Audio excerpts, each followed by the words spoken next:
Fußballer gehst du irgendwann vorbei. Namen werden dann vorbeigehen, aber deine Persönlichkeit, dass sie weiter noch von dir gut sprechen, das zeichnet aus.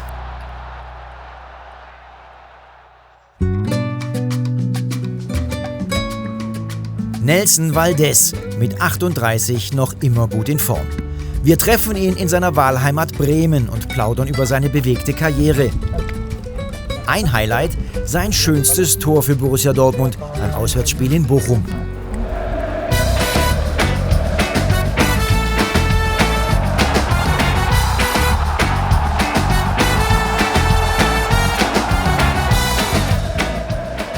Vier Jahre spielt er für den BVB, mit einigen Anlaufschwierigkeiten. Das erste Jahr war für mich sehr schwer, weil du kommst als Hoffnungsträger. Ich war erst 22 und auf einmal stehst du da vor großer Kulisse, kriegst eine Blockade. Ist schon schwer, danach da rauszukommen. Gott sei Dank bin ich danach rausgekommen, sage ich mal, und nochmal meine Karriere noch gemacht. Aber war sehr schwer für mich am Anfang in Dortmund. In 2 Jahren haben wir 4 Trainer gewechselt und das ist immer so. Viele verschiedene Ideen, viele verschiedene Charakter, viele verschiedene Trainer, bis dann Klopp kommt und da hat wieder sozusagen angefangen alles. Ich bin schon mit dem falschen Fuß angefangen, weil ich bin schon verletzt nach Dortmund angekommen. Und dann habe ich glaube gegen Mainz habe ich ein richtig wunderschönes Tor gemacht, wo abgepfiffen war von Abseits und das war so eine Befreiung.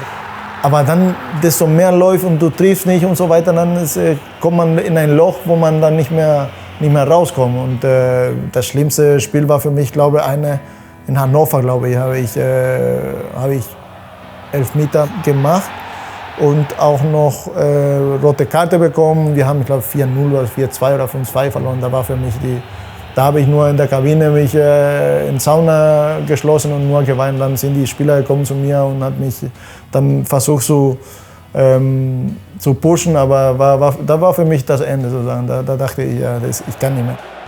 Ein Tiefpunkt für jemanden, der bis dahin schon so viele Widerstände überwunden hat, um sich seinen großen Traum vom Fußballprofi zu erfüllen. Angefangen hat alles in einem kleinen Dorf in Paraguay. Ich habe Fußball gespielt mit Greyfus, mit Socken, mit alles, was man gefunden hat im Dorf. Mit 13 hatte mir mein Papa durch seine ganze Monatsarbeit eine Fußballschuhe gekauft. Dann habe ich Mama gesagt, dass ich möchte Fußballspieler werden, Mama. Und dann, was? Fußballspieler? Und dann plötzlich erstmal Fußballspieler, nee, geh mal in der Schule, was lernen. Also, was willst du mit Fußball? Ja, Mama, ich will nach Europa, ich will irgendwann Nationalspieler werden, das ist mein Traum. Meine Mama hatte alles bei mir regiert, sozusagen. Bis heute noch, wenn ich was mache, neue Tattoo, also rufe ich erstmal meine Mama an mit 30, 35. Und damals war für mich sehr schwer, sie zu stellen und sagen, ich will Fußballspieler werden. Und zum Glück hat sie dann erlaubt und habe ich so dann angefangen bei Atlético Tembetareu die Probe zu machen. Ich bin von Dorf dahin gegangen und ich musste unter der Tribüne leben, 2 Jahre lang. Aber für mich war gar kein Problem, weil ich sah nur einen Schritt näher an meinen Traum. Eines Tages spricht ihn ein windiger Berater an und sagt ihm genau das, was er hören will. Der Berater damals hat mir gesagt, dass ich habe ein Angebot für dich von Werder Bremen. Du sollst nur dahin gehen, du kriegst schon einen Vertrag, du musst noch unterschreiben und es ist fertig. So hat er mir gesagt.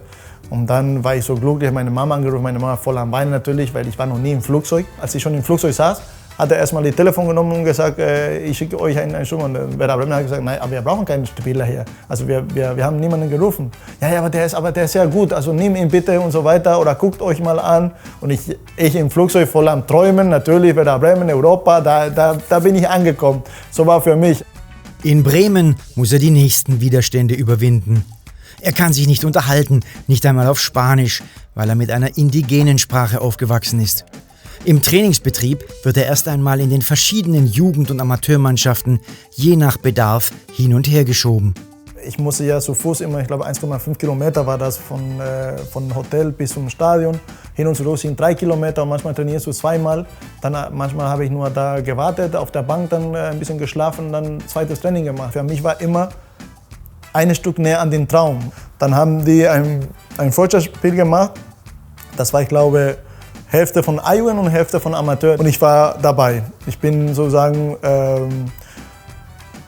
im Minibus mit den Jungs gefahren, ganz hinten natürlich, ganz leise, keiner konnte sprechen mit mir. Sind wir da angekommen, aber ich wusste, an den Arm habe ich nicht mal geschlafen, weil ich wusste, das ist meine Chance. Also wenn ich das verkacke, dann kann ich wieder einpacken und nach Hause gehen. 5:2 haben wir gewonnen. Ich habe 4 Tore gemacht in dem Spiel. Und dann zurück bin ich schon mit Jürgen Bonn in Mercedes gekommen. Also nicht mehr im Minibus. Manchmal kannst du so gut sein, so wie du willst, aber wenn die Chance oder die Möglichkeit nicht da ist, dann ist nicht da. Aber wenn die Chance da ist, dann musst du 100% vorbereitet sein für diese Chance. Sein Traum geht in Erfüllung. Er bekommt einen Vertrag bei Werder. Mit 18 debütiert er in der Regionalliga, mit 19 bei den Profis in der Bundesliga.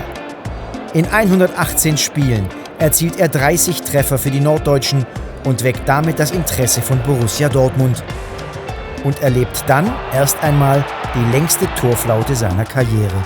Aber trotz allem muss ich immer dankbar sein an den Verein, an den Fans, weil die waren immer da. Also in jeder Verein der Welt hättest du Auspfeife gepfiffen oder keine Ahnung. Die waren immer da. Deswegen die Freude, als ich das Tor gemacht habe in Wolfsburg, war so groß, dass die auch so gefeiert haben mit mir und das war herrlich.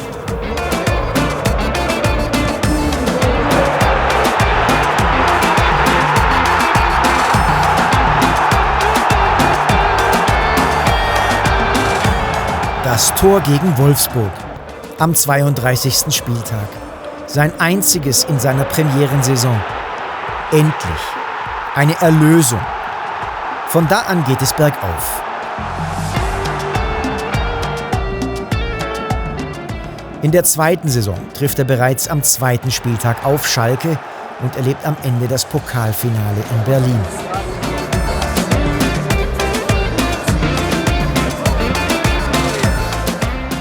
Dann kommt Jürgen Klopp.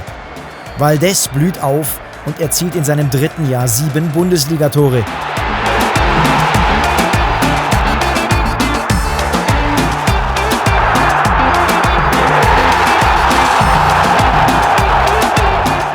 Am Ende seiner Zeit in Dortmund stehen für ihn 126 Pflichtspiele, 18 Tore und 20 Torvorbereitungen zu Buche.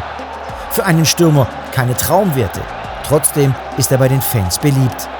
Also wenn ich heute nach Dortmund gehe, dann kann ich mit dem Zeugband noch genau sprechen wie damals. Also das sind Freude für mich, was man da bleibt. Weil als Fußballer gehst du irgendwann vorbei. Namen werden dann vorbeigehen, aber deine Persönlichkeit, dass sie weiter noch von dir gut sprechen, das zeichnet aus. Ich war ja fast am längsten bei Borussia Dortmund, also 4 Jahre lang, 4 Jahre Emotionen pur.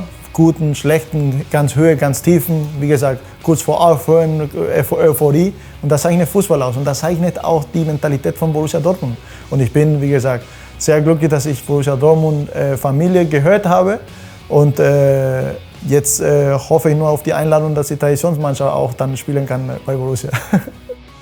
Was kaum einer weiß, Jürgen Kohler nominiert Nelson Valdés für ein Testspiel der deutschen U21-Nationalmannschaft.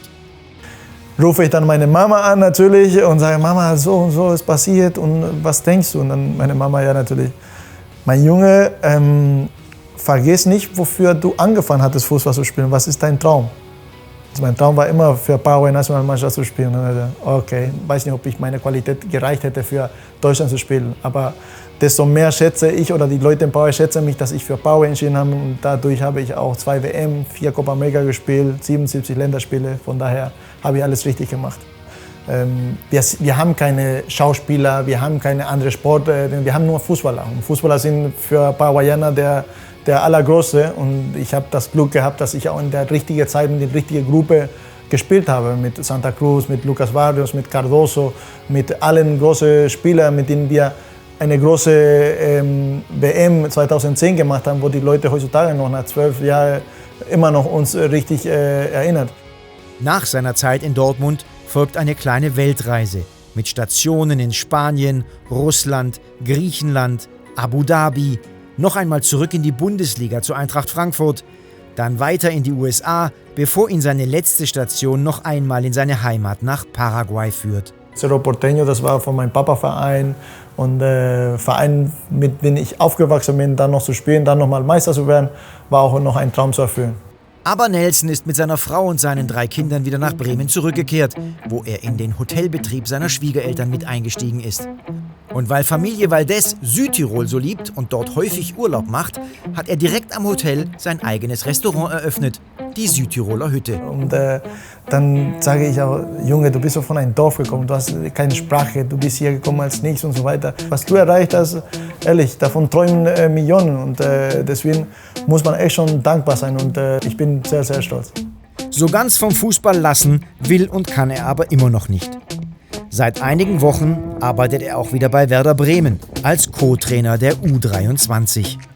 Ich habe angefangen als Trainer und hoffe, dass das ein Traum in Erfüllung ist, dass ich irgendwann eine große Verein wie Borussia Dortmund oder warum nicht, bei Bremen angefangen erstmal, so wie ich alles angefangen hatte und dann irgendwann vor die Südtribüne zu stellen und mich nochmal bedanken und irgendwann bei der Nationalmeisterschaft mein Land zur WM dann wieder hinbringen. Das sind die Träume.